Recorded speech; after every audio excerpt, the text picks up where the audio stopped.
Well, hello and welcome to our continuing devotional through the book of Colossians. We're currently at Colossians chapter 1, starting in verse 18 and 19, where it says this, "And he, Jesus, is the head of the body, the church. He's the firstborn from the dead, that in everything he might be preeminent. For in him all the fullness of God was pleased to dwell." Now, in our last devotional, we looked at these verses in part. We looked at the phrase head of the body. We explained what it's meant by the church, and we looked at the phrase, he is the beginning. But the very next phrase in verse 18 is that he, Jesus, is the firstborn from the dead. So the idea here is to emphasize again Jesus' priority, his role as supreme. Jesus is not only ruler over life, but he's ruler over death, would be a way to put this. Jesus is firstborn. Yeah, and in some sense, that's literally true, but it's also true in the expression firstborn means supreme over all, position of total authority. I say literally true because, in a sense, Jesus is the first to be completely resurrected. I say completely resurrected because there were resurrections before Jesus, both in the Old Testament and in the New, but Jesus is the only one to be resurrected and never to die again, a full, complete, eternal resurrection. But I think the greater meaning when it says firstborn from the dead is that position of total authority. That Jesus is supreme in life, but he's also supreme over death. He's supreme over the original creation, which we saw in verses 16, 17, but he's also supreme over the new creation, the church. He's supreme in heaven. He's supreme on earth. So I hope what you're seeing the different contrasts that are being presented in all these verses in 15 through 19, because you got heaven, earth, life, death, old creation, new creation. All of them are making one point. Whatever you can think of, Jesus is supreme.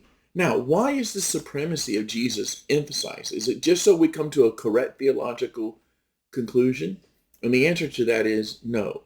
Rather, we're told in the last part of verse 18 that all of this is true that for this purpose, verse 18, that in everything he, Jesus, might be preeminent.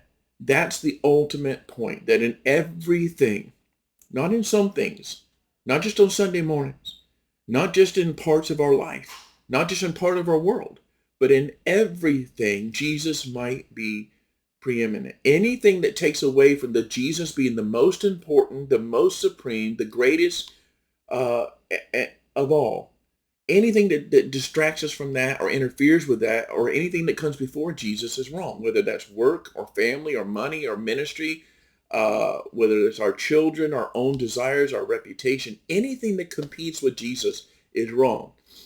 He is to be preeminent in all things. And then once again, he emphasizes the reason for this. Verse 19, all the fullness of God dwells in him. That's another way of saying that all the attributes of God, all that God is, he is. There's nothing that's missing.